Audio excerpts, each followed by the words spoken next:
I might have to take a pause. But thanks everyone for staying for this last talk.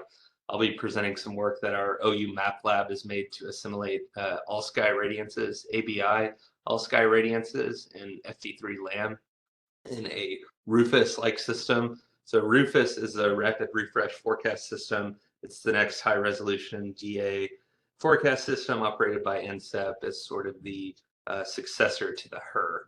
So we're working on assimilating ABI in that system. And I want to acknowledge and thank my co-authors, Dr. Xuguang Wang, Yangming Wang, and Aaron Johnson.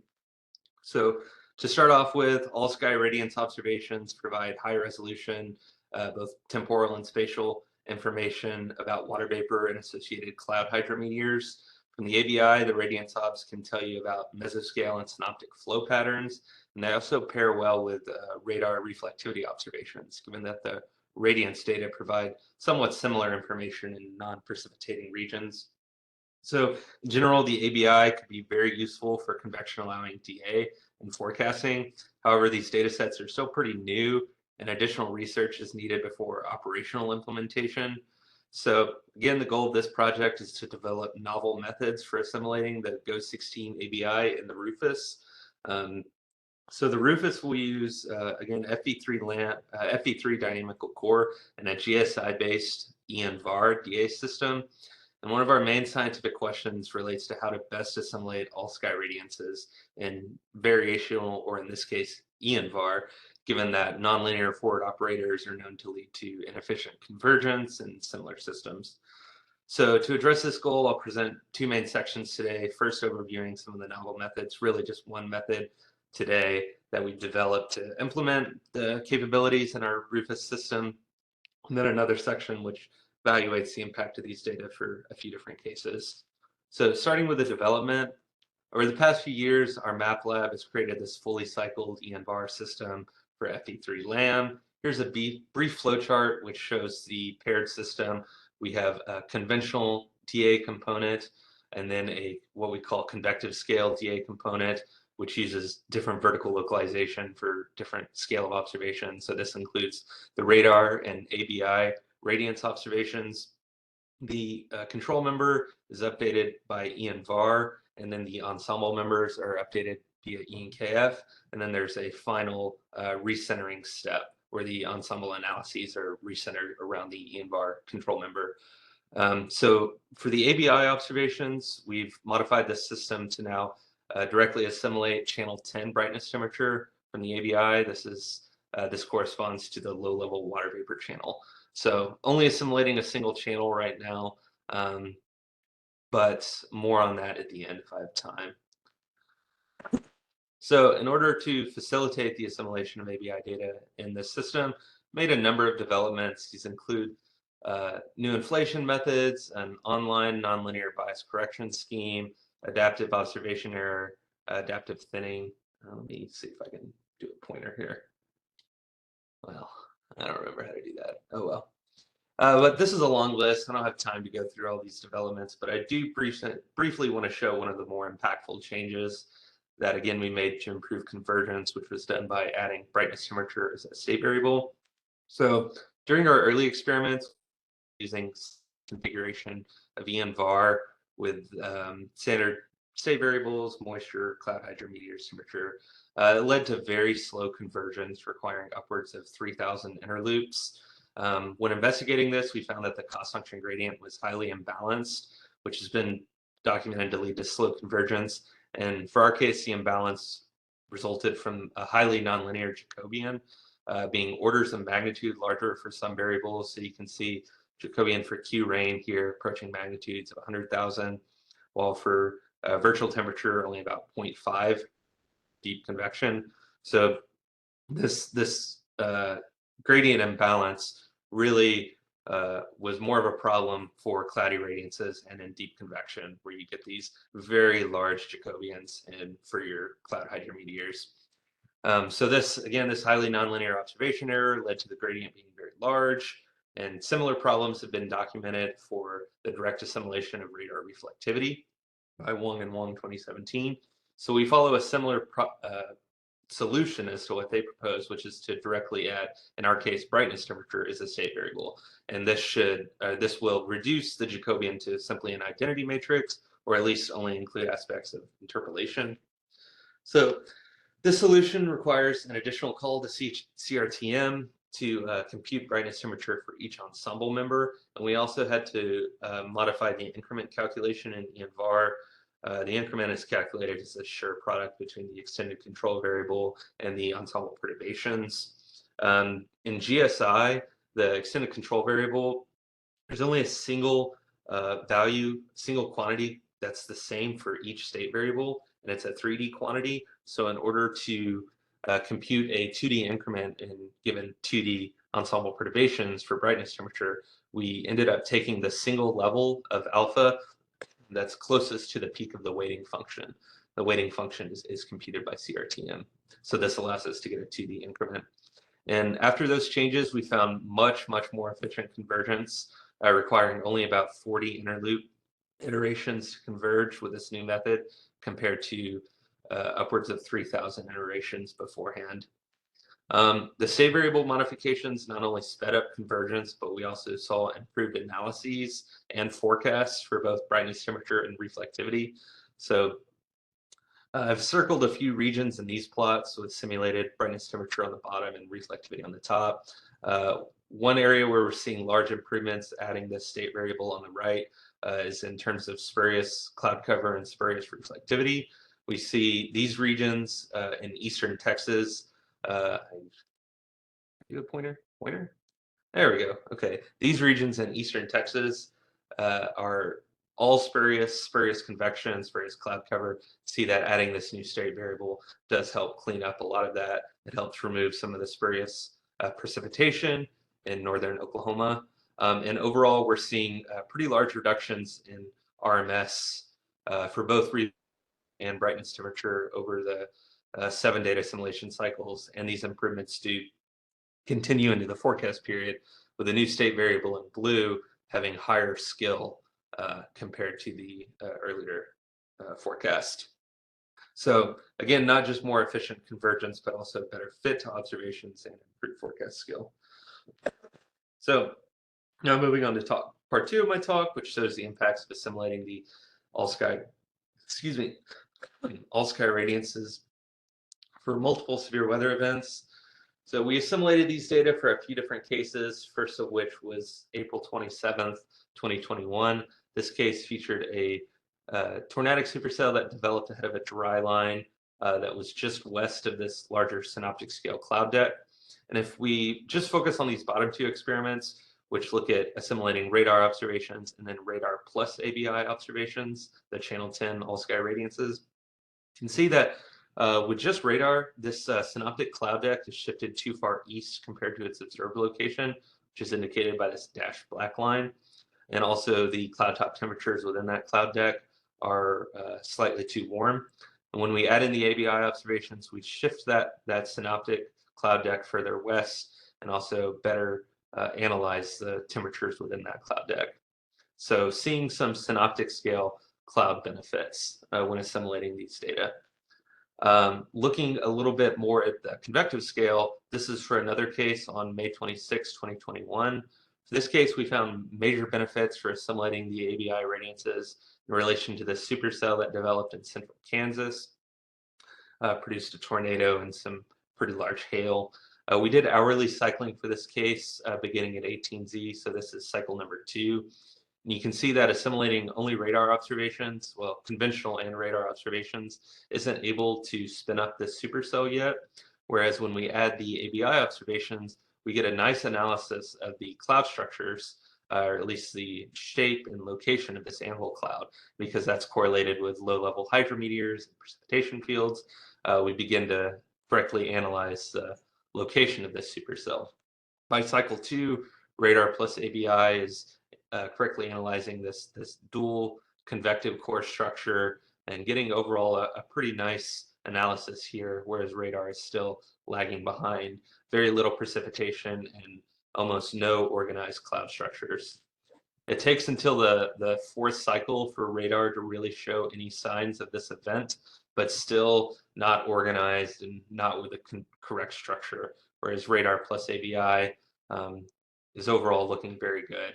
And I should mention that these are only looking at analyses, but for the background forecast, radar another cycle to actually maintain this supercell on its own. So in total, we're getting about 2 to 3 hours of extra lead time on spinning up this supercell when assimilating these all-sky radiances.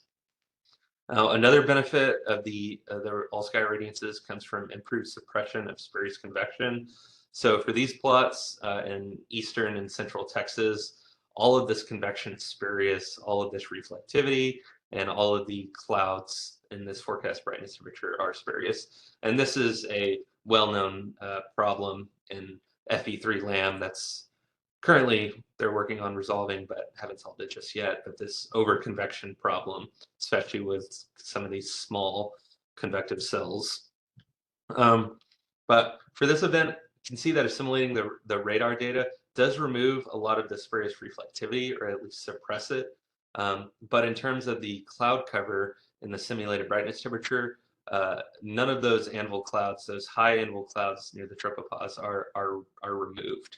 So while we are removing some of the precipitation with the radar data, we're not removing solving the environmental impacts of that precipitation. So if real convection is supposed to develop here in a few hours, this lingering cloud cover could cause a problem.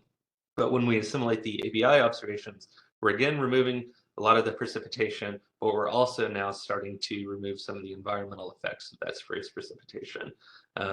In regards to warming, these anvil clouds are starting to remove some of these clouds. So we refer to this as top-down suppression of spurious precipitation.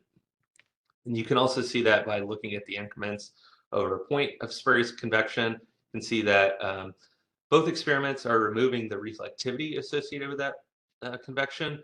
For radar observations, we're getting removal of Q rain especially, but in order to actually remove the effects within the clouds, in this case, we're showing Q snow, which is located right along the peak at the tropopause. It's an anvil cloud. In order to remove a lot of that snow and the lingering environmental effects, you need to assimilate the ABI observations as well. Now, looking at the impacts of cycled assimilation for this May 26 case, you can see that adding the ABI observations in blue shows nice decreases in RMS for reflectivity. That's because we're better spinning up that ongoing convection, that supercell, when we're able to place the cloud structures in the model as well as the precipitation. And we're also seeing large reductions in brightness temperature error at each cycle and sustained over the entire cycling period on the order of about 3 to 4 Kelvin. And many of these benefits are maintained into the forecast period. This is forecast hour 3. In this circled red region, this is what was that earlier supercell that's starting to decay by 3 UTC. But you can see because radar wasn't able to spin that storm up very well, it's already decayed much too early. And the black, the observed reflectivity, you can see there's nothing in radar matching that observed supercell, whereas in radar, we better spun that storm up, so we had a better of the maintenance and eventually of that supercell. We're also getting better structures for some of this more stratiform precipitation up in Nebraska. And by forecast hour 7, another nice benefit here of the ABI observations is better prediction of this sort of Boeing segment that's moving southeast into central Kansas. Getting a much better forecast of the orientation, strength, and location of that later convective event. Meanwhile, looking at cloud structure, there are some improvements in radar plus ABI if you squint, but really we find that most of the sustained impacts from assimilating the all-sky radiances are for smaller scale localized precipitation structures. And that's because FE3 is still over predicting most of the convection and cloud cover for the event. So this leads to very large anvil clouds that cover much of the domain. While the ABI observations can improve these structures during DA, once you let the model take over during the forecast, the anvils quickly recover and are very widespread. So some of those smaller scale improvements you made during DA kind of get covered up, literally covered up in terms of the over prediction or that model bias for the cloud cover. So, excuse me, these subjective results can be summarized by fraction skill score during the forecast period, where we again see nice improvements for reflectivity skill, which is really what most people are interested in throughout the entire 12-hour forecast period.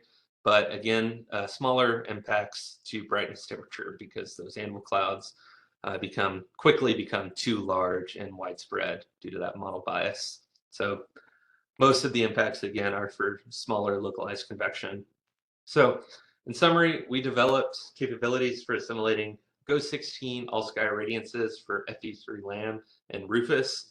We find that various methods, in this case, using brightness temperature as a state variable, led to nice improvements, both in terms of convergence and better analyses and background forecasts. That improvements did linger into the forecast period as well. When using this system, assimilating the ABI data show a variety of improvements in the radar observations, including improvements to synoptic scale cloud features, better spin up of ongoing convections, and this top-down suppression of spurious convection. Some of these benefits carry over into the forecast period, especially for localized convection, but again, impacts for brightness temperature forecast are pretty small due to these model biases. So as part of our ongoing work, we're continuing to work with NOAA to incorporate this ABI all-sky radiance for future implementation into the Rufus system. We're also beginning a new project. If I have time, I want to just briefly show this. Again, the work I just showed only assimilated the low-level water vapor channel, channel 10, but it's becoming very common in high-resolution DA all-sky radiance studies to assimilate all 3 water vapor channels from the ABI. But these channels are highly correlated, even in clear air, but especially so in cloudy conditions. You can see for large cloud effects that these correlations between the 3 water vapor channels approach 1. So we're currently working on assimilating these 3 water vapor channels by accounting for the full observation error correlations. We estimate R using the de Rosier method. An example of that is shown here. And this is a nice goal because most previous studies that assimilate the ABI data are using EnKF and aren't able to actually account for the correlated errors when you use that serial assimilation system. So we're not just planning on looking at the correlated errors, but we also are planning on looking at flow-dependent correlated observation error correlations. So our plan is to use a different R depending on the symmetric cloud effect, and we have some early experiments running along those lines. But with that, I'll throw up some references and take any questions. Thanks, everyone. Thank you, Samuel, for your perfect presentation. And there are a few questions. The first question is from Rakesh. On what spatial and temporal scales you have imbalance after assimilation of all sky radiances? What spatial and temporal scales? Yeah, spatial and temporal Yes. scales. So it's hard to know what scales the imbalance is occurring at. We don't have a way to decompose that as far as I know, but we do see that the we can plot the Jacobian in different locations, and you can see that over deep convection at the very small scale convective scale features, we do see much more imbalance between the Jacobian, at least. So much larger Jacobians for Q rain, Q snow, those kind of things over small scale convection. As far as timescales, it would be a similar answer, I guess. Shorter timescales due to deep convection. Yeah. Okay. Another question and comment from Brushhunt. Very interesting idea to use brightness temperature as control variable, and his concern is related to constraints of uncorrelated errors in variational scheme. How do you take care of uncorrelated background error and observation error when a brightness temperature is considered as a control variable? Yes, that's a great point. So for Observation error, we're only assimilating the single channel, so we're not worried about interchannel correlations. There are some spatial correlations there that could be a problem, and that we just aren't accounting for at the moment. You could inflate error variances to account for that. We're just using a static 3 Kelvin error variance that might be too small for background errors. We are modeling the correlated background errors through EnVar, so we were able to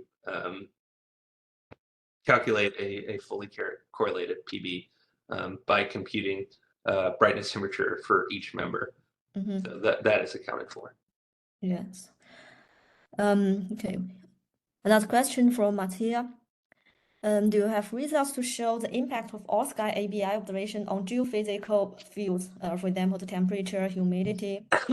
No, I don't have any plots to show that right now. Okay. Yeah. No, good question. Would be interested in looking at that. Haven't really looked at that. We're mostly focused on the convection. Yeah, the convection. But it's all related. So. Yeah. Another question, any possibility of assimilating the lowest clouds by also including the window channel at 10.4 microns, if you have good enough knowledge of land surface parameters? That's not planned right now. We're currently just looking at assimilating the water vapor channels. Our ongoing work here is to assimilate these 3 water vapor channels correspond to upper level, mid level, and low level water vapor. So that's where our focus is right now. But I know there are some studies, at least one, I can't remember it off the top of my head, that is assimilating every channel from the ABI, including that, including those window channels, I believe. So, but I can't remember the name of that off the top of my head. Okay. And one question from Rakesh.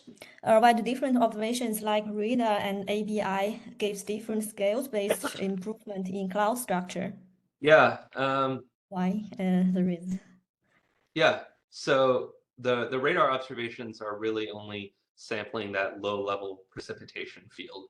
It is correlated with the upper-level cloud structures, but unless you have very high vertical localization, it's not going to improve the larger scale cloud, that larger scale anvil cloud, unless you have very large vertical localization that can cause other problems. So it's really just because the radar is sampling the low level precipitation fields, it doesn't give you that upper level information that you want, the larger scale upper level information, whereas the radar plus ABI, or sorry, in this case, just the ABI observations, because they're for convection, you're looking primarily at cloud top temperatures in this case, which is why we only assimilate a single channel at the moment, because different channels are really, for deep convection, are really just only giving you cloud top temperature, which will be the same for each channel. But the ABI observations for deep convection are able to sample that much larger scale cloud structure, which is more representative of the larger scale flow structures instead of just the low level precipitation. Okay, yeah. The last 2 questions from Xiaoyan. The first one is, have you separately do the bias correction for the clear pixel and cloudy pixel, and how do you thinning the data or use the super observation? And the second question is, how long the forecast contains information from assimilating all sky OBI channel 10 data? Sure. So these experiments are not doing any bias correction. We have developed this online nonlinear bias correction scheme using radar anchoring, and that's documented in our paired paper with Chandra Mulya 2022. But no bias correction here. But this method does vary the bias correction based on cloud effect. So it would have different bias correction based on that. For super obbing and thinning, we are thinning the observations currently to, let me make sure I get this right. I believe we are thinning the observations to 6 kilometers spatial resolution, which is still high enough resolution to contain all those smaller scale convective structures that we're interested in. So it's still pretty high resolution, and for operational perspectives, that might need to be increased, but yeah, or more thinning. But yeah, currently 6 kilometers. Yeah, and the last question: how long the forecast? Oh, right. Yes. Yeah. So our forecasts are only run out to 12 hours. So that's all I can say at this point. Okay. But these improvements do extend out 12 hours. 12 hours. Okay. Yes. Yes. At least 12 hours. Yeah. Okay. If there is no other questions, thank you, Samuel, again for your presentation, and I will hand over to.